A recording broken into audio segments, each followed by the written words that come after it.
Alright, so next up on our Secret Empire tie-in, we have the Mighty Captain Marvel, issue number 7. Yes, issue number 7. Let's go ahead and start it off and see what's going on in here. Alright, so we begin in the Alpha Flight space station in the hole.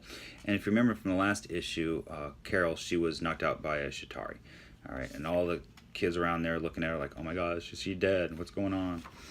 And all of a sudden, they're getting attacked by their own ship because the ship's automatic sensors think that they're Chitauri on the hull. So they're being fired upon, and all of a sudden, the comm system is starting to activate, because remember, they were trying to send a message to Earth.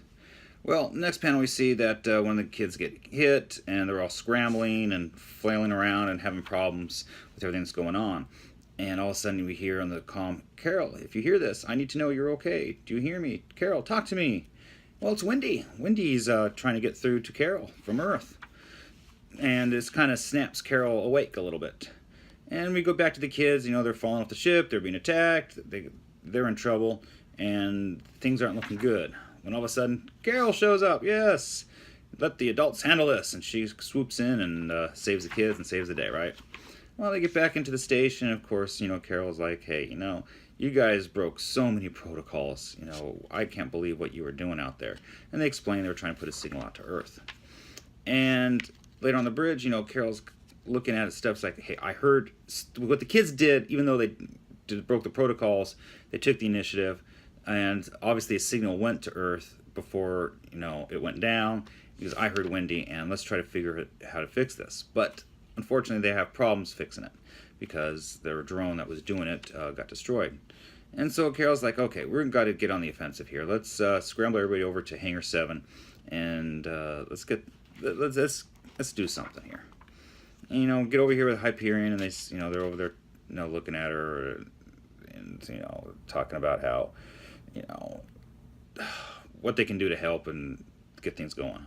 So they get over here to Hangar 7, and they're talking, you know, a little bit about their plan of what's going to happen and how they're going to, you know, fight the next wave.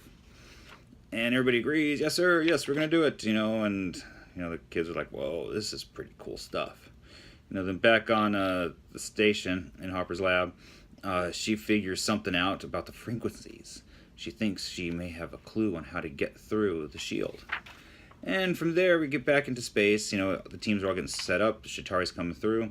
And what should they do? They set up with all of their ship drones out there a big net. Yeah, something kind of like we saw back in the 60s Star Trek.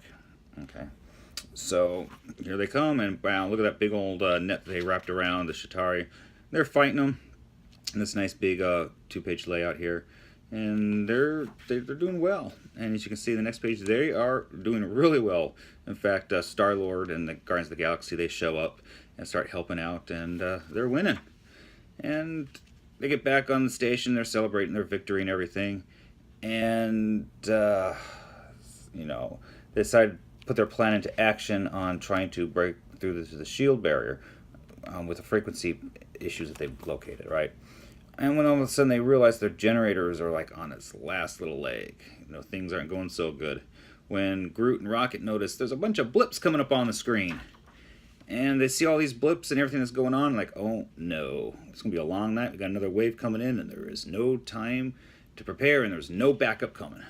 And that concludes the issue. All right, that was the Mighty Captain Marvel, issue number 7. Stay tuned. We're going to be talking about some more of the tie-ins in this series, all right? Remember, Hailing Hydra cut off one head and 2 more shall take its place.